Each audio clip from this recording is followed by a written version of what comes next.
আমরা এখন পেরিস্কোপটা তৈরি করব। এই কাগজটা দিয়ে পেরিস্কোপটা তৈরি করা যাবে। এই কাগজটা ভাঁজ করে আমরা পেরিস্কোপটা তৈরি করতে পারবো। এই কাগজের এই বিভিন্ন জায়গায় অনেকগুলো টু সাইডেড টেপ দেয়া। এই টেপগুলোর উপরের অংশটা খুলে ফেলে আমরা এখানে আয়নাগুলো লাগাতে পারি।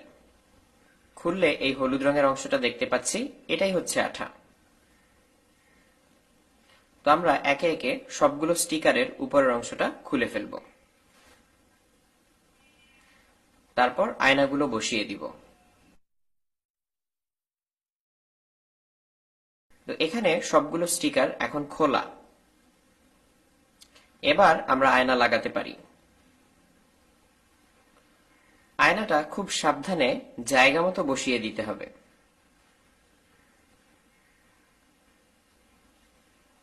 আমাদের একটা আয়না বসানো হয়ে গেল।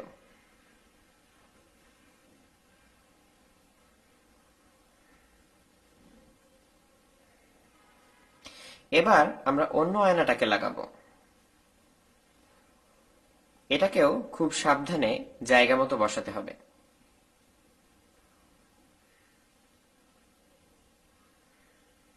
আমাদের দ্বিতীয় আয়নাটাও বসানো হয়ে গেল।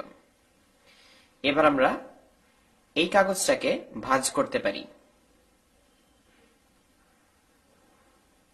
আমরা ভাঁজ করার আগে টু সাইডেড টেপের উপরের অংশগুলা খুলে নিচ্ছি।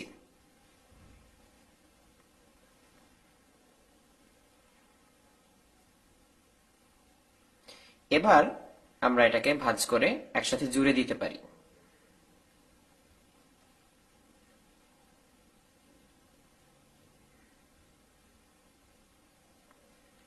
আমাদের টেপগুলো খোলা হয়ে গেল।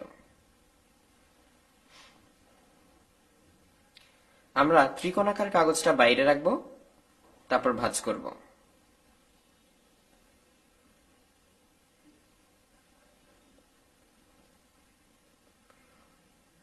আমরা এবার বক্সটা জুড়ে দিয়ে তৈরি করে ফেললাম।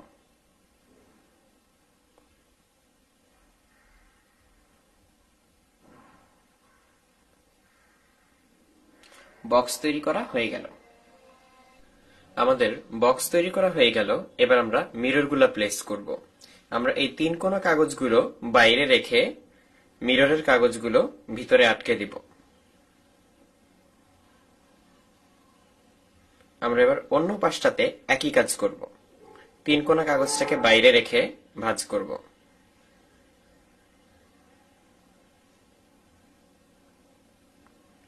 আমাদের একটা পাশ তৈরি হয়ে গেল।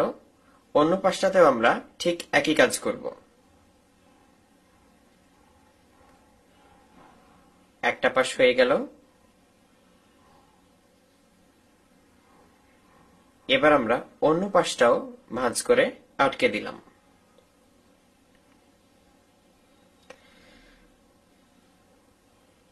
এই কাগজগুলো ৪৫ ডিগ্রি কোণে কাটা।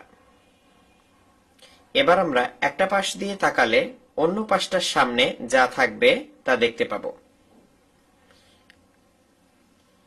এবার আমরা পেরিস্কোপের একটা প্রান্তে একটা বল রাখবো এবং অন্য প্রান্ত দিয়ে দেখতে চেষ্টা করব। এই বলটাকে আমরা এক প্রান্তে রেখে অন্য প্রান্ত দিয়ে তাকিয়ে দেখব দেখা যায় কিনা।